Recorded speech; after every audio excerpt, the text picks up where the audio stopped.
In the mid-1970s, the NHL tried to make Cleveland the home of a big league hockey club and was doomed from the start. The Cleveland Barons were born from the ashes of the California Golden Seals, but almost everything that could go wrong did. Poor attendance, unpaid players, and constant financial chaos made their 2-year run one of the strangest experiments in NHL history. This is the story of how the Cleveland Barons became the league's last team to fold and how their legacy still lives on today.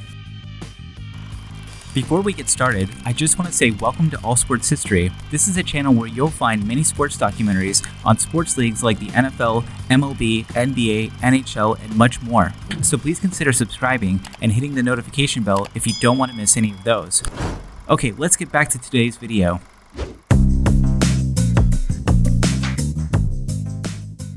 In 1966, the NHL signed a $3.6 million TV contract with CBS, which included expanding into new markets, particularly in the Western U.S. 6 new franchises joined the league, including the California Seals and the San Francisco Bay Area. The team was primarily owned by millionaire socialite Barry Vanderbeek, who had previously bought the Western Hockey League's San Francisco Seals with plans to bring them into the NHL. In their final WHL season, the Seals moved from the aging Cow Palace into the new Oakland-Alameda County Coliseum Arena. Vanderbeek renamed them the California Seals to appeal to the wider Bay Area, but fans in San Francisco weren't interested in commuting to the East Bay. After a disastrous first NHL season, the team was rebranded again as the Oakland Seals.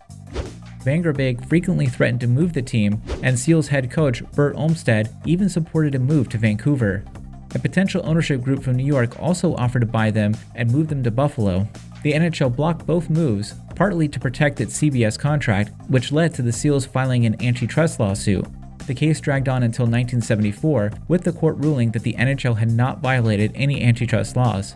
Meanwhile, the Seals briefly found success, making the playoffs between the 1968-69 season and the 1969-70 seasons, but only to be eliminated in the first round both times. By the third season, Vanderbeek attempted to sell the team to a group backed by football announcer Pat Summerall, but the deal fell through. Eventually, Vanderbeek sold the Seals to Oakland A's owner Charlie Finley, beginning a new chapter in the team's Bay Area saga. Charlie Finley, known for his eccentricity as the A's owner, immediately put his stamp on the Seals. He briefly renamed them the Bay Area Seals before switching to the California Golden Seals just 2 games into the 1970-71 season. Finley changed the team colors to green and gold to match the A's and controversially forced players to wear white skates, an unpopular move that lasted only 1 season. A positive change was adding players' names onto the back of jerseys, a practice the NHL later standardized in 1977. Despite the rebrand, the Seals struggled on the ice, finishing last in the Western Division and making one of the most lopsided trades in NHL history, sending a future first-round pick that became Hall of Famer Guy Lafleur to Montreal. Seasons of poor performance frustrated Finley, who tried to sell the team and relocated to Indianapolis, but the NHL blocked the move. In 1974, Finley sold the team back to the NHL, marking the beginning of the end of the Seals' time in the Bay Area. Rumors emerged that the Seals could move to Denver for the 1976-77 season, contingent on finding a new owner. In 1975, San Francisco hotel magnate Melvin Swig purchased the team, hoping to move them into a new arena, but that project fell through after a failed mayoral election. With no new arena prospects, the NHL essentially greenlit Swig to relocate the team out of the Bay Area.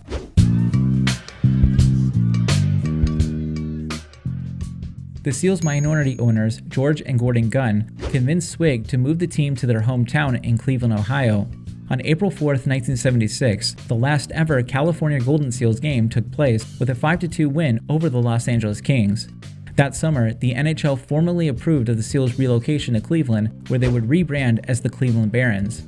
The Barons played at Richfield Coliseum in suburban Richfield, Ohio, halfway between Cleveland and Akron.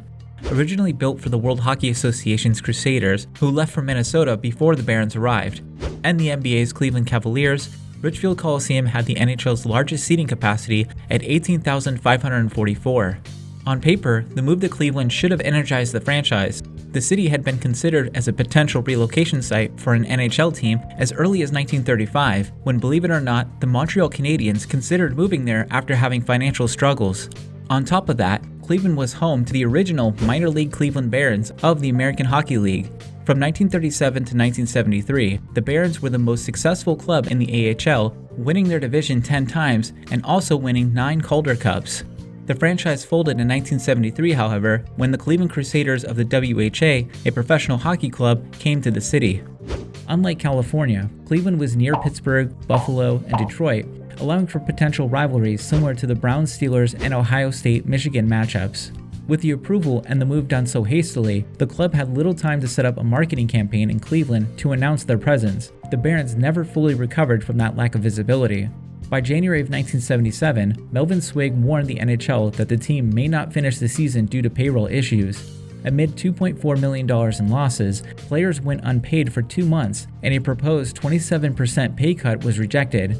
The league even considered folding the team mid-season, but a last-minute deal funded by Swig and the 17 other owners of the Barons and the NHLWPA kept the Barons afloat. After finishing in last place, Swig sold the team to the Gunn brothers. In the 1977-78 season, the Gunns invested in the team, and the early results were promising. The Barons won 4 out of their first 5 games, and later stunned the defending Stanley Cup champions, the Montreal Canadiens, by defeating them 2-1 in their first matchup of that season. Unfortunately, the momentum didn't last, and the team collapsed to last place by mid-season, where they would finish the year. During the same time, the Minnesota North Stars and the Kansas City Scouts were both also having serious financial difficulties.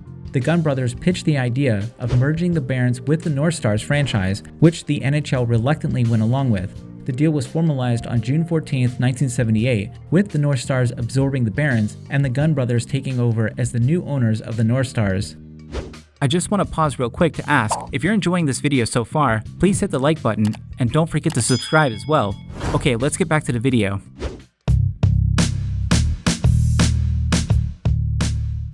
Starting with the 1981-82 season, the NHL realigned divisions to reduce travel costs, moving the North Stars into the more centrally based Norris Division. That same year, Minnesota traded up in the draft to select top prospect Brian Bellows, who made an immediate impact with 35 goals and helped the team earn a franchise-best 96 points. Seeking to break through, the team replaced coach Murray Oliver with Bill Mahoney and traded fan favorite Bobby Smith to Montreal for forwards Mark Napier and Keith Acton. The shakeup paid off briefly as Minnesota captured the 1983-84 Norris Division title and reached the conference finals before being swept by Wayne Gretzky's Oilers. Unfortunately, by the late 1980s, the North Stars hit a low point, winning just 19 games in the 1987-88 season and ranking near the bottom of the league in attendance. The lone bright spot was drafting future Hall of Famer Mike Modano, who became the face of the franchise. Declining fan interest led the Gunns to explore relocating the North Stars to the San Francisco Bay Area. However, the relocation request was denied by the NHL. As a compromise, the league's planned expansion franchise for the Bay Area was awarded to the Gunn brothers, who then sold the North Stars to a group led by Morris Belsberg and Howard Baldwin. The expansion team, which later became the San Jose Sharks, would receive players from Minnesota, while the North Stars participated in the expansion draft. Norman Green, the former owner of the Calgary Flames, later bought out Baldwin and Belsberg, taking control interest in the North Stars by the end of 1990. The next year, Minnesota shocked the league with a Cinderella run to the Stanley Cup Finals, defeating Chicago, St. Louis, and Edmonton before falling to Mario Lemieux's Penguins. After being denied a move to Anaheim, Norm Green, looking to relocate the North Stars out of Minnesota, chose Dallas, Texas instead. On March 10, 1993, the North Stars officially became the Dallas Stars, ending more than 25 years of NHL hockey in Minnesota. A few years later, in November of 1996, 5 investors formed Columbus Hockey Limited and submitted a $100,000 NHL application fee. Columbus voters were considering a referendum to build a publicly financed arena, a key step for the NHL bid. League Commissioner Gary Bettman, seen here looking like one of the aliens from the Star Wars Cantina, met with local leaders who said that they would not fund the arena if the referendum failed. Privately, investor John H. McConnell guaranteed an arena would be built regardless. The bid suffered when the May referendum failed, but just as John H. McConnell promised, Nationwide would later agree to finance the $150 million arena, and in June of 1997, the NHL awarded Columbus a franchise. A name-the-team contest received 14,000 entries, eventually narrowing it down to the name Blue Jackets. The team was officially named the Blue Jackets in November, which referenced Ohio's role in the Civil War. On June 23, 2000, the Blue Jackets and coincidentally Minnesota's new team, the Wild, participated in the NHL expansion draft. A year later, the name Cleveland Barons was revived once more when the San Jose Sharks bought the AHL club, the Kentucky Thoroughblades, in 2001. The club decided to rename the Thoroughblades in honor of the old AHL and short-lived NHL club, the Cleveland Barons. The team would remain in Cleveland until the 2006-2007 season, when they relocated to Worcester, Massachusetts, and were renamed the Worcester Sharks. Around this time, Cleveland Cavaliers owner Dan Gilbert bought the inactive Utah Grizzlies AHL franchise and moved them to Cleveland as a replacement for the Barons. The club was renamed to the Lake Erie Monsters and then later to the Cleveland Monsters, which they remain to this day. The Cleveland Barons may have lasted only 2 seasons, but their story rippled throughout hockey history. Born from the ashes of the California Golden Seals, they vanished into a merger that helped shape the modern NHL. The Gunn brothers carried their vision from Cleveland to Minnesota and ultimately to San Jose, where the Sharks found long-term stability and a passionate fan base. Back in 2012, Time magazine ranked the top 10 best and worst sports relocations of all time. The California Golden Seals' move from the Bay Area to Cleveland to become the Barons was ranked number 1 on their list of all-time worst relocations. Do you agree with this list? Should the Cleveland Barons be ranked as the worst relocated team of all time? Or do you think that another relocation should be listed higher? Let me know in the comments below. If you've enjoyed this video, check out my full histories on the California Golden Seals and the Minnesota North Stars. Each of those videos goes deeper into the rise and fall of both clubs and how those franchises impacted the NHL as we know it today. As always, please like and subscribe if you haven't already, and thanks for watching.